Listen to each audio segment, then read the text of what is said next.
everybody. I'm Alyssa from Meditative Astrology, and today we're going to talk about the astrology of November 2nd through November 8th. Venus has a lot to say this week, so we're going to talk a lot about her as well as the other aspects. There's a full moon in the sign of Taurus, that's Venus's sign.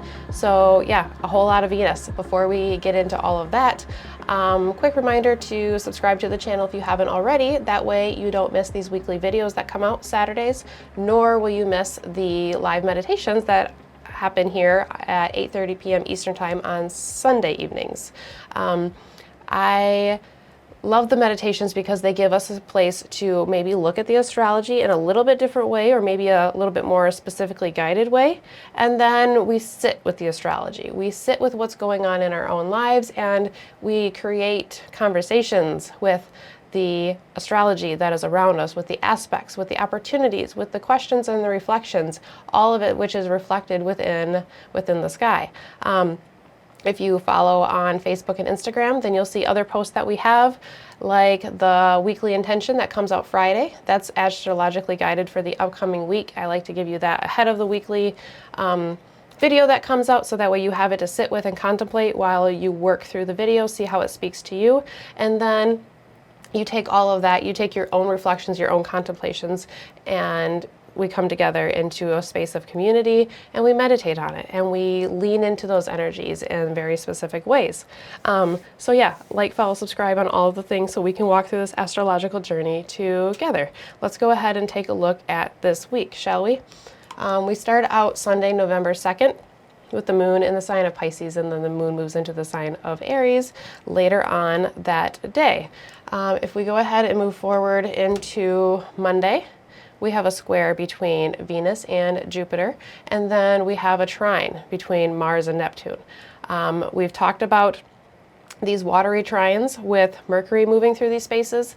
Now it's Saturn's turn, right? We already talked about Saturn and Mars last week. Now it's Neptune and Mars. So you can go back to our previous videos to look at the grand water trine energy in maybe different ways or different words a little bit. The square between Venus and Jupiter, that really is coming through Sunday into Monday. So you can be feeling it really strong into the weekend and into the beginning of this week. But I really like this aspect starting out at the beginning of the week, even though it's a square. It's a square between the two quote unquote most beneficial planets in the chart, right? You have the greater and the lesser benefic, Jupiter and Venus, and both of these planets are very dignified. They're both within their own places. Jupiter is exalted in the sign of Cancer, and Venus is in its domicile in the sign of Libra, where they are. So both of these planets are very strong, and they're able to share what they have to give to each other. The square makes me feel like it gives us an opportunity. Maybe it gives us a challenge to see things a little bit different way. There's an invitation to move in a little bit different way. Maybe that comes with a little uncomfortableness. Maybe we're stopped in a way to be shown another perspective, but it gives us a place to grow from when we have some sort of little uncomfortable space or something like that, right? And it doesn't necessarily have to be uncomfortable. It could just be something that feels like we have to kind of we have to rise above, or we have to overcome, or just a little hiccup in the road, right? It doesn't have to feel like a big huge thing when it's a square. There's a lot to learn, and there's a lot of space for growth and transformation within the square aspects.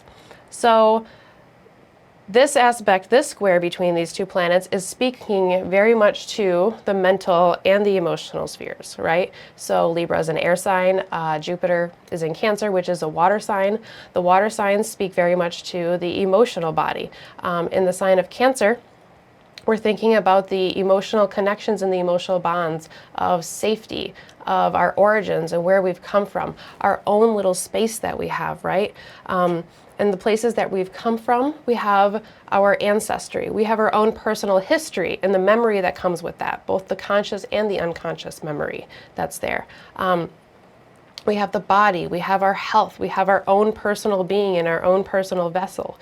We have the mothering qualities of nurturing and caring for others. We have Venus in the sign of Libra, And she's in the place where there is a social awareness. There are different ideas that are coming in, and we are looking at how we can relate within those ideas. There is balance, there is a desire for fairness and for justice and things to be level and things to be balanced. So when you have these two planets that like to care for, like to provide, like to coexist and bring cohesion, and you have them in these places that offer nurturing, caring, and safety, and then the other sign that often likes things to be just or balanced or to be level. Think about the scales of justice leveling, and then think about Cancer being the place of the moon, the place of the feminine energy, right?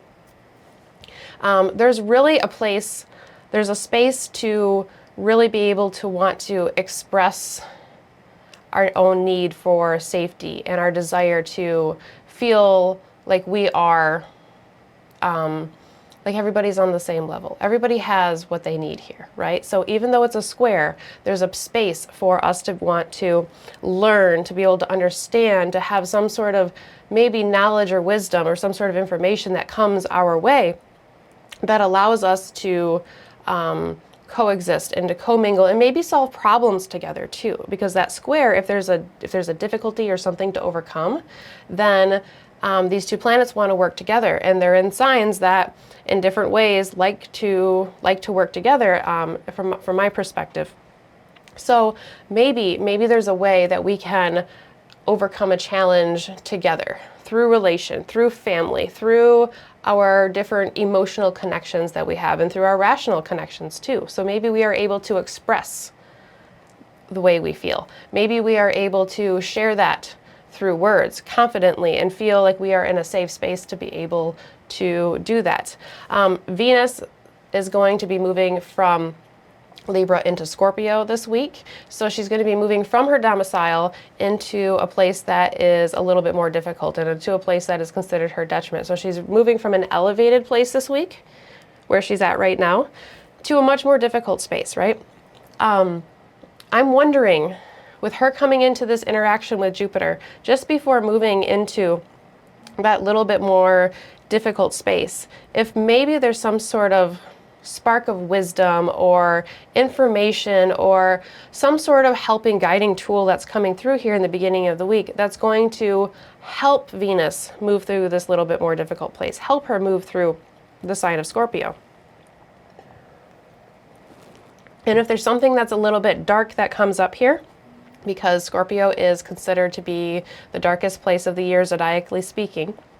Dark does not necessarily mean bad, but it's a place of depth. It's a place of uncovering. It's a place of moving into the uncomfortable places, where Venus likes to be more in the comfortable places, right? That's just naturally what she likes to do. She rules Venus, she rules Libra, she rules Taurus. She's exalted in the sign of Pisces. Those are signs that like things to be enjoyable.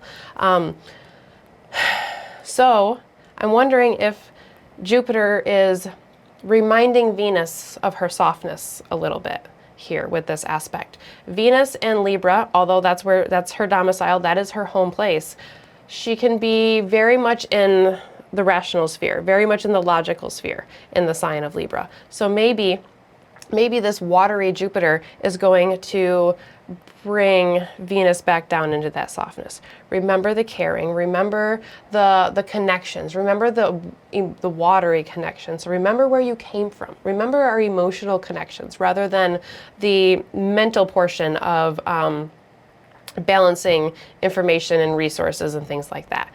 Kind of like that. So cool aspect that I see coming through here in the beginning of the week. And then if we talk about this spark of wisdom coming through here, or this little knowledge or information, and then we look at the trine between Mars and Neptune, it feels like it plays off of each other. So this is a water trine, as I already mentioned. So it can be a little bit more subtle sometimes.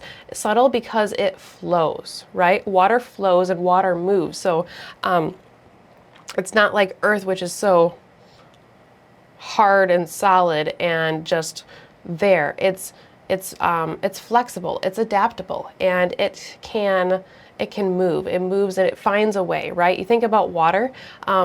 If you take if you take a glass of water and you spill it, it's going to move and it's going to keep going. It's going to find a way. It's going to find a path to keep moving. If you take like something of the earth element, you take like a brick and you drop it, either it's going to break or it's just going to stay right there. And even if it does break, it's going to move a little bit, but then where it lands is where it's going to stay unless there's some other momentum there, right?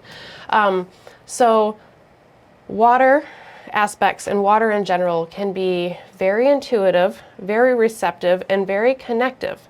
Think about how that water spreads out and it connects many different surfaces, and it can connect a large surface area together all at one time.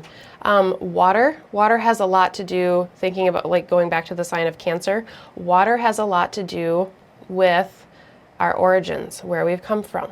Thinking about the waters that we have all come from. We all have come from the waters of our mother, right? When we were in utero. So we all come from water. Life needs water to sustain. We are largely made of water, right? So there's a lot of the body, there's a lot of origin. So you can have ancestry, you can have memory bodies, both conscious and unconscious, coming through here. And then Mars, if you look at Mars being the planet that motivates, energizes, and gives momentum, and then you have Neptune that dissolves, it dissipates. It can bring clarity, but it can also bring fogginess.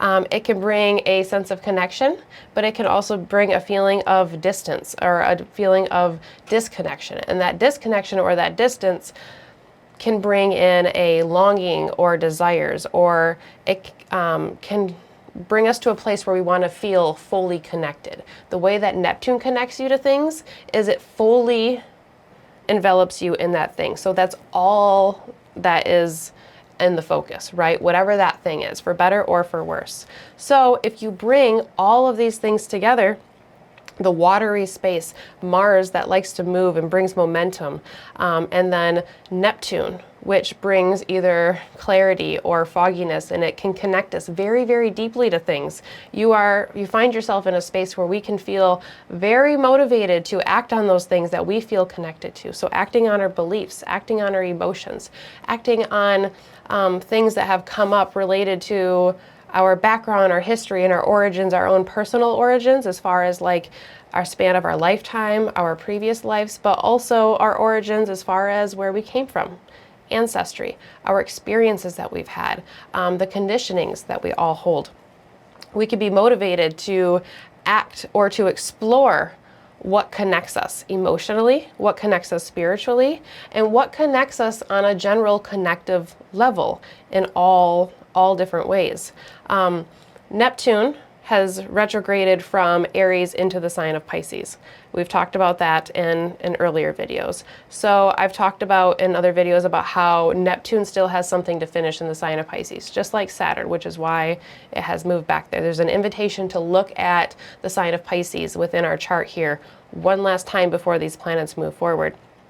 So if Neptune is moving back to reflect on something, to finish something, Mars may energize or invigorate a jump start on that, right? So if in other videos I talked about Neptune and Aries being very forward, being very action, that very like go, go, go Aries energy, right? So what if moving back into the sign of Pisces, it's giving us a moment to pause. It's giving us a moment to reflect and to reconnect to something. So if Mars is coming into the trine with Neptune here, where Neptune has been invited to reconnect to whatever inspires, Mars can have that motivation and that push to go ahead and move forward and to do that thing, to go ahead and push forward. They're coming together at 29 degrees, so I'm thinking about that finality and that final action. So again, Neptune moved forward into Aries. Now it has moved back into the sign of Pisces, so we are invited to, okay, you have one last chance to connect to that otherworldly Piscean Neptune type energy that we have here. Acting on our beliefs and moving into that space that Neptune is inviting us to move into can really lead to, and taking actions on those things can really lead us to some clarity and some understanding. There can be misleading moments, so being sure or doing our best to try to not get lost when navigating the waters. So Mars moves fast. Neptune can make things a little bit foggy, a little bit hazy. They can things can not quite be as they appear. So it's easy to get lost in the waters, right? It's easy to figure out or to lose track of which way to go, and kind of feel like you're lost at sea a little bit. But with the trine, it's generally positive. It's just if you kind of go a little bit too far, a little bit too fast, or you feel just like you're overly intoxicated by something, and then we lose rational judgment or something like that. But I really think there's a good opportunity in the beginning of this week for wisdom to come through, for knowledge and information and understandings that we really feel very deeply within our being here with these two aspects that are coming together. And they're both asking us to connect, but they're asking us to connect in a little bit different ways. The aspect between Venus and Jupiter feels like it's asking us to connect on a rational and emotional level, so connecting that mental and emotional level, where the trine between Neptune and Mars feels like digging into that emotional connection of our beliefs, right? And digging down deep into that. Mars is still in the sign of Scorpio, which is its home sign too. So cool aspects that we have starting out the beginning of this week. So if we go ahead and move from Monday and we go ahead and move forward into Tuesday, November 4th, we have Mars moving into the sign of Sagittarius. I mentioned that the trine was with Mars at the very last degree of Scorpio. So now Mars is going to move into the sign of Sagittarius. As it does, it's immediately going to oppose Uranus at the same time in the sign of Cancer. So it went from an aspect at the last degree of a sign, directly into an aspect at the first degree of a sign. So this feels like it's giving us a symbolic way of completing something while initiating something at the same time. If there is some sort of understanding, some sort of belief that is coming through with Mars and Neptune, even Venus and Jupiter coming through, then maybe that's going to create some sort of opening or some sort of space or some sort of aha moment that Uranus is going to facilitate. So Mars moving into the sign of Sagittarius is going to be ruled by Jupiter. So you have the classic Jupiter significations related to motivation, related to movements, related to removal or severing or fighting for something. So you have the knowledge and the wisdom and the information seeking, the understanding seeking in the sign of Sagittarius, right? So you have the motivation to do that. You have the movements to go ahead and do that. So Jupiter is always on a quest. Jupiter is on a quest to understand, to experience. There is knowledge and there is wisdom and there is understanding. There is an optimistic way of going about all of these things. When we are overly optimistic, we can be a little bit reckless, we can be a little overzealous, or we could be dogmatic. There's a lot about beliefs in the sign of Sagittarius because of Jupiter. So there could be, with Mars can be a little bit stubborn. So I'm wondering about just being immovable in our beliefs, right? That's the dogmatic piece that comes through here. Or if we go to the other extreme where, if we're searching for meaning, we can't find it, there is no meaning, right? Nihilism. There's no meaning. There is no point. Or you can create your own meaning, right? Existentialism. So I think about Mars and I think about the warrior that goes out on its own, right? Think about the sign of Aries. Think about the sign of Scorpio.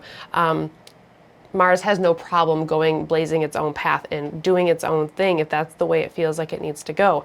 So creating your own meaning within life and creating your own beliefs. I could see that with Mars in the sign of Sagittarius moving through here too. But leaning into your convictions, whichever way they are, very, very strongly with Mars in the sign of Sagittarius. So those beliefs that have come through the trine early in this week, Mars can be very, very convicted and very forward about those beliefs in the sign of Sagittarius. With this immediate opposition to Uranus, the pressure is on high. Both Uranus and Mars, they both like movement, they both like change, they both like going against the grain. So you may get that in your face belief system in some way. And that can either be that, you know, hopefully we're not pushing our values and things like that onto others, but you know, having that really strong core belief and that unmovable belief can really give us some strength and really give us some courage here.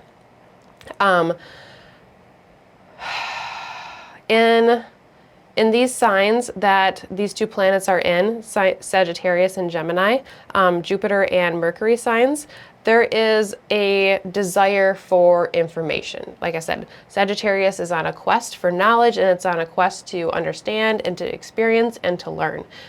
Gemini likes to look at all the little parts. It likes to ask questions. It likes to pull things apart. So you have the little teeny pieces in the sign of Gemini, and then you have the big broad picture, Jupiter, in the sign of Sagittarius, looking at everything there at the same time. So I'm wondering if this is giving us an opportunity to expand a greater knowing and a greater knowledge, but looking at the little details at the same time here. And when you look at those little details, maybe that's where the aha moment comes through, right? So if Mars and Neptune maybe has you sitting in meditation, maybe it has you sitting in prayer, maybe it has you reading some sort of philosophical text and gaining some deep meaning from it. Maybe it just has you having a conversation with somebody that leaves you feeling fulfilled. Those are things that can make us feel strong in our convictions, right? And they can lead to openings, they can lead to breakthroughs. And that's what Uranus likes. Uranus likes things to change. It likes openings and breakthroughs and liberation and retaliating things and rebelling against things and moving away from things, but not moving away from things just for the purpose of cutting or severing. That would be Mars, which is in the aspect too. But the point of moving away from things because it'll grant us a bigger opening or a greater awareness or a greater understanding of some way. So I like how these aspects feel like they play off of each other some way. With all of this information that we have here and the Mercury and Jupiter signs, I'm wondering about the breakthrough coming from some sort of informed action. So the knowledge, the information, the questions that we are asking, what are the actions that that's going to lead to, right? What are the questions that you have been asking, and how have you been acting on those things? Information that comes through here can make us move, whether it's right or whether it's wrong. So yeah, really cool things that we have coming through in the beginning of the week here. And then if we go ahead, I'm going to go ahead and just adjust my stuff here. We're going to go ahead and move forward into Wednesday, November 5th. Now we have a full moon in the sign of Taurus, which is Venus's sign. We just talked about Venus going through the square in the beginning of the week here. This full moon in the sign of Taurus, maybe it's because I'm a Taurus sun, I don't know, but the full moon in the sign of Taurus always feels so reflective in its own right when we're in the midst of Scorpio season. I'm also a Scorpio rising, so you know, maybe that's part of what it is too. It falls on my angles. But when we are in the space of the year where we're in the space where the dark is the strongest, it's gaining, it's increasing in strength, and it's there, right? So you can see that literally through the seasons as a physical expression to help bring forward the analogy. But then if you think about the deeper meanings and pieces of Scorpio, how we reach into the deep areas, how we reach into the subconscious and into those tender emotional areas that we don't necessarily always show to people unless we feel like we're safe to go ahead and do so. And then we have a reflective light with the full moon coming through in the sign of Taurus, the place of Venus that likes to bring growth, likes to bring abundance, likes to bring cohesion, and likes to feel fulfilled, likes to bring security to things, right? Material, physical security. It's a reminder of the light in the dark, right? It's a reminder that no matter how deep the weeds are, or how thick the muck is, there is a reflective light that is coming, and its growth and its prosperity. So that is how the full moon in the sign of Taurus makes me feel at each year that it comes around here. I want to make note that at the time of the new moon was at 28 degrees of Libra. When the full moon comes through here this week, Venus is going to be sitting at 28 degrees of Libra. So that gives, Venus is the ruler of both the new moon and the full moon here within this lunar cycle. She is speaking loudly to re-emphasize whatever was initiated within that Libra new moon, and then reflecting that within the full moon here. So what has been building, what has been growing, and within the sign of Taurus, as well as within the full moon, what has been growing into stability, what has been growing into its fullness. The moon is at its height of illumination. It's as bright as it's going to get. It's at its full expression. And it's in the sign of Taurus, and it's in a solid, stable, fixed sign. So it's very, very strong and very firm in what it is bringing forward here. But it's also initiating, and it's also shifting. So Libra is a cardinal sign, and you know, the moon, just as quickly as she gets full, she starts to lose her light again. So that shift is initiating here within a sense of stability and fullness here. So within this full moon here, it's a moment to balance, as all full moons are, but an invitation to balance the stable light and the stable dark, right? Scorpio and Taurus are both fixed signs. One is in the spring, the zodiacal spring, where the sun is the light is increasing as fast as it can, and it's the strongest that it can be. And in the sign of Scorpio, we have the dark that is doing the exact same thing here. So where can we look at the invitation to balance the stable light and the stable dark and bring those things together? Where can we find the light within the shadows, right? Coming through here. Can we find growth within hard things? Where can we find growth or initiation out of some sort of completion here? I think a lot of that is emphasized within this full moon as well. So that 28 degrees of Libra is at an end of a sign. Libra is the exaltation of Saturn, and it ushers us into the dark half of the year. Excuse me, the sun is in the sign of Scorpio. It's the thick of the dark half of the year. So there is a lot of dark here, but there's also a lot of light. There is Venus. There is full moon in the sign of Taurus here. We have these openings that we've talked about at the beginning of the week here, still in play within the full moon here. So Mars and Neptune for sure coming through here in the beginning of this into this full moon here as well. So yeah, is there a revelation? Is there some sort of opening from an understanding that can come through here that you can act on? Is there something that you can move through? That Mars and Uranus pulls in a way that can't be ignored. And at 0 degrees, Mars and Uranus are actually shifting and changing signs. So Mars just moved into the sign, but Uranus is going to get ready to retrograde into the sign of Taurus. So they're both, which is where the full moon is, by the way. So that's re-emphasizing the Taurus energy. But both of these planets are shifting. So that's just another little nod at the shift or the initiation that I mentioned a moment ago. So where can you see? Where can you see the stable dark and the stable light? And where are the shifts that you can bring through there? There's real potential for wisdom and information and knowledge and understandings to come through here this week here.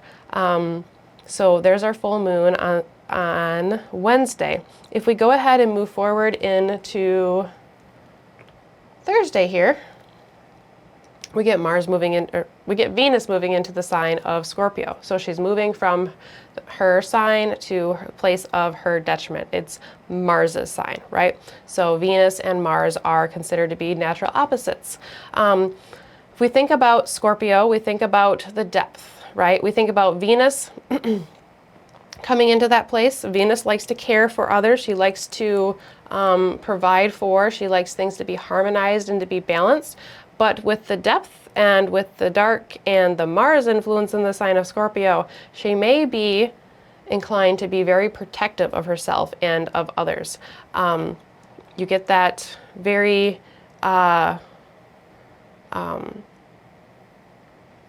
Oh, I'm thinking like a motherly instinct, but I'm trying to think of like the right type of like that powerful, strong motherly energy that it's not like a mama bear type energy, but like don't mess with her because she's gonna like kill you type energy. I don't know. I don't know exactly how to describe what's coming through my brain here at the moment as it's formulating. Maybe I'll have that to add to our weekly meditation.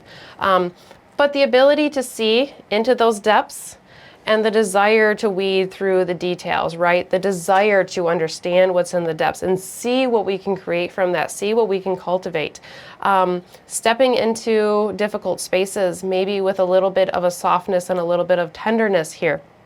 Hopefully that doesn't harden us in some sort of way, right? But still not letting it harden us, but still keeping that ability to stay firm and hold strong to ourselves and to our own truth. It's a water sign, so Venus here can be very intuitive, very connected, and there's a lot that accumulates within water. So is Venus here for you going to flow, or is she going to find some sort of stagnation, right? That's the water sign coming through here. When you have the planet of beauty, harmony, desire, and she starts into the darkness, you can have this dark aesthetic that can show up.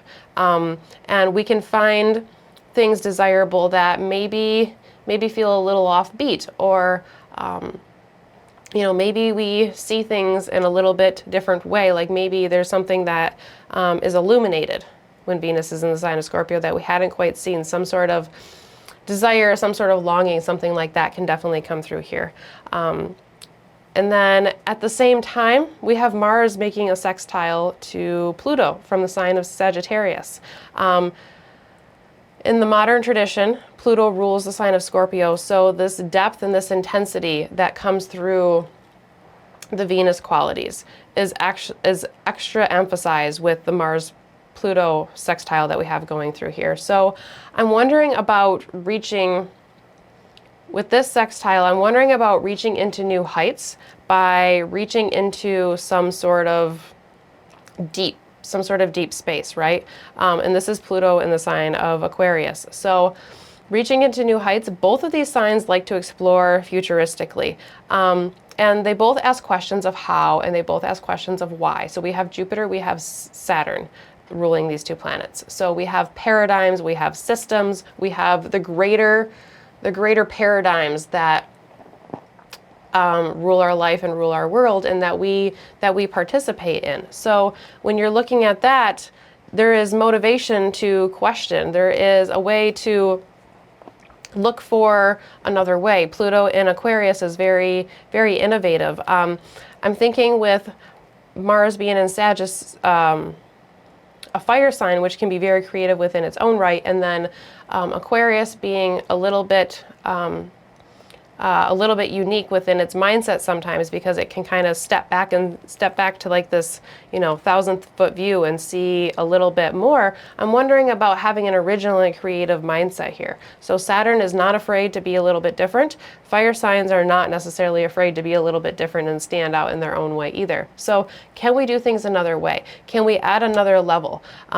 Is there some sort of action that we need to take that will open things up a little bit and allow us to dig a little bit deeper into whatever is showing up here for us?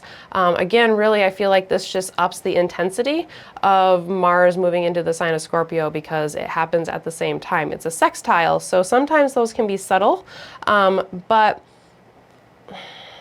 with this might be a little bit more profound just because of Mars moving into the sign of Scorpio at the same time. But it also might bring a sense of urgency or something that is impending, something that is incoming. So like Mars ups the pressure, right? Pluto can be very transformational. Venus and moving into the sign of Scorpio is moving into a very, very deep space, right? And wondering about some sort of profound intensity that feels like it urges us to move in a certain way, feel in a certain way, innovate in a certain way.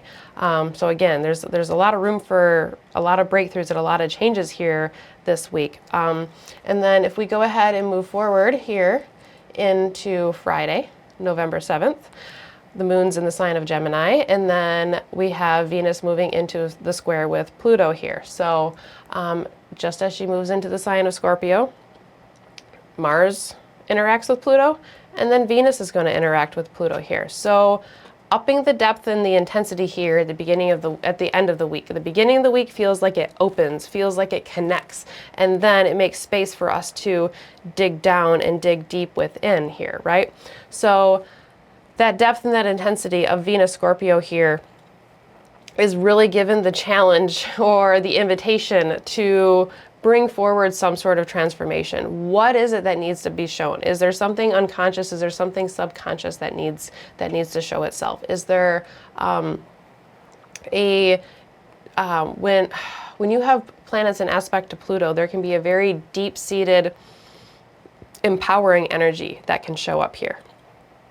So is there some sort of empowerment that is going to make us feel like we can move in a certain way? Or maybe is there some sort of fear that has been paralyzing us and we need to be able to move beyond that, so we need to transform in some way? Pluto may give you that type of energy to move through here. Pluto transform, but it's not necessarily an easy one. It can show you your strength and your resilience and your endurance and that deep-seated power that you didn't know was there. But those don't usually come up through easy circumstances, right? We have to overcome something. We have to overpower something. Yeah, so when I was thinking on this aspect, a lot of times I have little things that come through music. A lot of people have that where like songs play and it connects you to a little bit something, right? So as I was thinking about the Mars-Pluto square, and a lot of mine, I'm just going to go ahead and say that a lot of my music things will come from like some sort of rock and roll genre, because that's a lot of what I listen to. And the song Californication came on by Red Hot Chili Peppers. And one of the lines in there, destruction leads to a very rough road, but it also breeds creation. So thinking about that phrase and thinking about this aspect, destruction leads to a very rough road, but it also breeds creation. On a basic level, I can think about construction, road construction, home construction, anything like that, right? If you think about the road construction, we're digging deep, we're roughing everything up, we're pulling up the ground, we're pulling up the road, and it's going to be really rocky to move down that road. But the goal is to move towards something desirable, right? To move towards something that is more smooth or more effective or better pipes or plumbing underneath or whatever, something like that. So the destruction, the things breaking down, which can happen with Pluto, which can happen in the sign of Scorpio, it can lead to rocky, rough roads that are difficult terrain to pass through. But in the long run, it can lead to something more smooth, something that is more efficient, or something that is a little bit more effective or a little bit more desirable. You know, it's a little ironic too if we think about the song that it's talks about hidden parts of something that feels like it's desirable too, right? So you have that hidden, maybe unconscious aspect when you're talking about like the messages of the California lifestyle, Hollywood, and you know, whatever. That's a whole nother side. That's a whole nother thing and a whole nother aside. But yeah, that was interesting as I was coming through. So you know, things that could come up could be related to the pleasure body, related to desire, related to what makes us happy here. And at the same time that Venus is making this square to Pluto and she's transforming and she's breaking through and she's doing that road construction, whether it's literally or metaphorically, Uranus moves back into the sign of Taurus. So whatever is breaking up, whatever is breaking through, what is the breakthrough that it's going to bring through? Think about that road construction. You break it all up. It's a pain in the ass to get down the road if you live there, but afterwards, it's really nice not to have all those potholes or to have the bumps in the road or whatever, kind of like that, right? It's a breakthrough. It brings through some sort of opening. So we're going to have Uranus in the sign of Taurus until April of 2026. So we have a little bit of time to go back and to revisit. It's going from a Mercury-ruled sign where we question, where we innovate, where there's lots of ideas, to a Venus ruled sign. So we're looking for stability, we're looking for harmony, that which brings pleasure. So we've been given a little bit of a glimpse of Uranus in the sign of Gemini and into that mental sphere and that mental space of expansion that it's going to bring. but something left behind, something undone, something unsaid, or still time to consider something in the sign of Taurus here. So in this place, the breakthroughs are not so much of the mental sphere, they're more of this physical sphere. We're looking for peace, we're looking for understanding, we're looking for comfort, we're looking for enjoyment, we're looking for pleasure. So that's where the breakthroughs could be in somehow. So Uranus has spent overall together about 7 years in the sign of Taurus. Go back to 2019, I believe. And think about where the revolution has been. This is our contemplations here for the week as Uranus moves back into Taurus. Think about where the revolution has been. What has been the opening since 2019? What has been expanding? What maybe had to go through a little bit of pressure, a little bit of difficulty to be able to break through? You can either know the house topics of Taurus, know what house it is, but you don't necessarily have to. You can just think about your life and what has occurred, what has been going on. If you know the house topics, then that adds another layer. If you don't, you can book a reading and we can go through that together. However, there's often multiple houses that are tied together in different ways. So we can look at the rulers of the houses, we can look at planets that are in the different houses and aspects that are being made and the ruling signs of the planets that are in the houses and all kinds of things. So it's usually not just as, especially with these very slow moving planets, just as simple as just looking at the first house, just the second house, just the third house, so on and so forth. So where has that opening been? Where has that revolution been? You're given one more chance here through the winter and into the springtime until April of next year to further and to cement that revolution, cement that change to where that breakthrough or that liberation is permanent and is there with you all the time.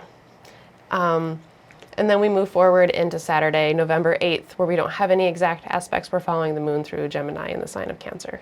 So really, we have quite a few powerful aspects this week here,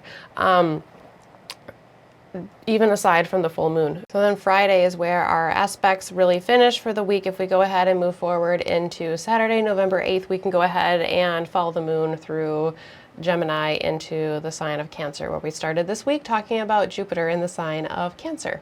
So thank you for moving through this week with me. This video ended up being a little longer than most of them are, but there was a lot to talk about here this week. There's quite a transformation for Venus here as she moves through her conversation with Jupiter, moves into the sign of Scorpio, moves into the conversation with Pluto, is ruling the full moon at the same time, and then we have all these other planets that are interacting too. Mars, Uranus, Neptune, Pluto, they can all be very profound in their own ways. So, may this be a profoundly positive and opening and empowering week for each and every one of you. If you've made it through this whole video and you haven't already, go ahead and subscribe to the channel and we will walk through next week together as well. I look forward to seeing you at our live meditation, November 2nd, 8:30 p.m. Eastern Time, and I will see you all next week. Take care and have a great week.